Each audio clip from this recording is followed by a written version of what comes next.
Assalamualaikum warahmatullahi wabarakatuh. Perkenalkan, nama saya Muhammad Arif Fadarian dengan NIM 216222121 dari kelas akuntansi pagi 1. Di sini saya akan menjelaskan sedikit tentang SAK Syariah,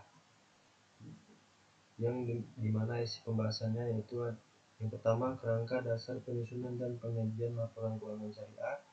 Yang kedua, perbedaan dan persamaan KDPP LKS dan KDPP LK. Baik, di sini ada kerangka dasar penyusunan dan penyajian laporan keuangan syariah. Kerangka dasar penyusunan dan penyajian laporan keuangan syariah merupakan pengaturan akuntansi yang memberikan konsep yang mendasari penyusunan dan penyajian laporan keuangan atas transaksi syariah. Kerangka dasar ini menyajikan konsep yang mendasari penyusunan dan penyajian laporan keuangan bagi para penggunanya. Berbeda dengan kerangka konseptual pelaporan keuangan pada SAK umum, KDPP-LK Syariah memberikan konsep dasar paradigma asas transaksi syariah dan karakteristik transaksi syariah. Berikut ini merupakan tujuan dan peranan KDPP-LKS. Yang pertama ada penyusunan standar akuntansi keuangan syariah dalam pelaksanaan tugasnya. Yang kedua ada penyusunan laporan keuangan untuk menanggulangi masalah akuntansi syariah yang belum diatur dalam standar akuntansi keuangan syariah. Yang ketiga ada auditor dalam memberikan pendapat mengenai apakah laporan keuangan disusun sesuai dengan prinsip akuntansi syariah yang berlaku umum. Yang keempat ada para pemakai laporan keuangan dalam menafsirkan informasi yang disajikan dalam laporan keuangan yang disusun sesuai dengan standar akuntansi keuangan syariah. Berikut ini adalah prinsip-prinsip KDPP LKS. Yang pertama adalah persaudaraan. Esensinya merupakan nilai universal yang menata interaksi sosial dan harmonisasi kepentingan para pihak untuk kemanfaatan secara umum dengan semangat saling tolong-menolong. Yang kedua ada keadilan. Esensinya menempatkan sesuatu hanya pada tempatnya dan memberikan sesuatu yang hanya pada yang berhak serta memperlakukan sesuatu sesuai posisinya. Yang ketiga ada kemaslahatan.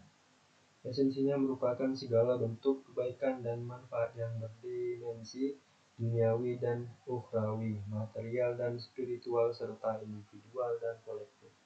Yang keempat ada keseimbangan. Esensinya meliputi keseimbangan aspek material dan spiritual, aspek privat dan publik, sektor real, bisnis dan sosial, dan keseimbangan aspek pemanfaatan dan pelestarian.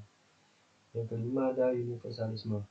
Esensinya dapat dilakukan oleh, dengan, dan untuk semua pihak yang berkepentingan atau stakeholder tanpa membedakan suku, agama, ras, dan golongan, sesuai dengan semangat kerahmatan semesta, rahmatan lil alamin. Berikut ini adalah perbedaan dari KDPP LKS dan KDPP LK. Kerangka dasar merupakan rumusan konsep yang mendasari penyusunan dan penyajian laporan keuangan bagi para pemakai eksternal. Perbedaan karakteristik antara kerangka dasar penyusunan dan penyajian laporan keuangan KDP atau KDPP-LK, bisnis konvensional, dan kerangka dasar penyusunan dan penyajian laporan keuangan syariah untuk bisnis yang berlandaskan pada syariah. Adapun perbedaan antara KDPP-LK dan KDPP-LKS diantaranya mencakupi ruang lingkup. Untuk ruang lingkup KDPP-LK ada 4. Yang pertama itu tujuan laporan keuangan, yang kedua karakteristik kualitatif yang menentukan manfaat informasi dalam laporan keuangan. Yang ketiga definisi, pengakuan dan pengukuran unsur-unsur yang membentuk laporan keuangan. Dan yang keempat konsep modal serta pemeliharaan modal. Untuk ruang lingkup KDPP-LKS ada 3.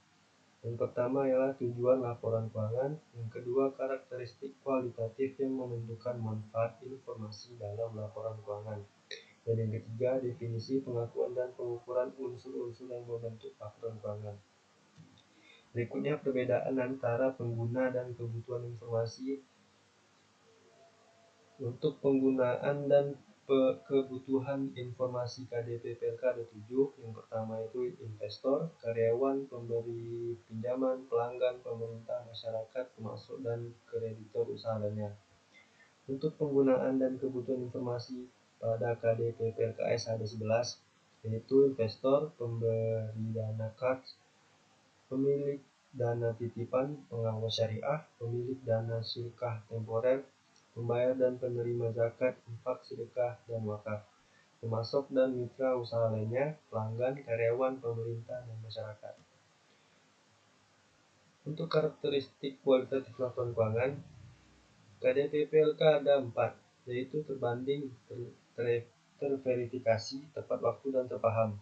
Untuk karakteristik kualitatif laporan keuangan KDPPLK ada 5, yaitu dapat dipahami, relevan, keandalan, dapat diperbandingkan, dan materialistis.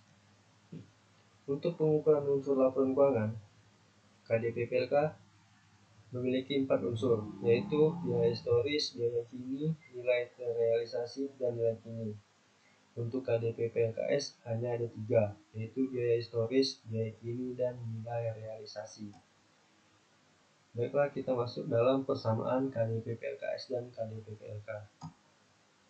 Persamaannya antara KDPPLKS dan KDPPLK memiliki beberapa persamaan dalam prinsip penyusunan dan penyajian laporan keuangan. Persamaan umum di antara keduanya yakni transparansi dan keterbukaan.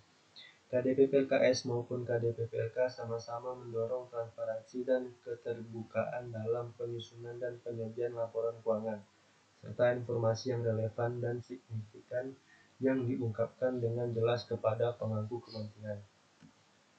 Baiklah, cukup sekian penjelasan dari saya. Lebih dan kurang saya mohon maaf.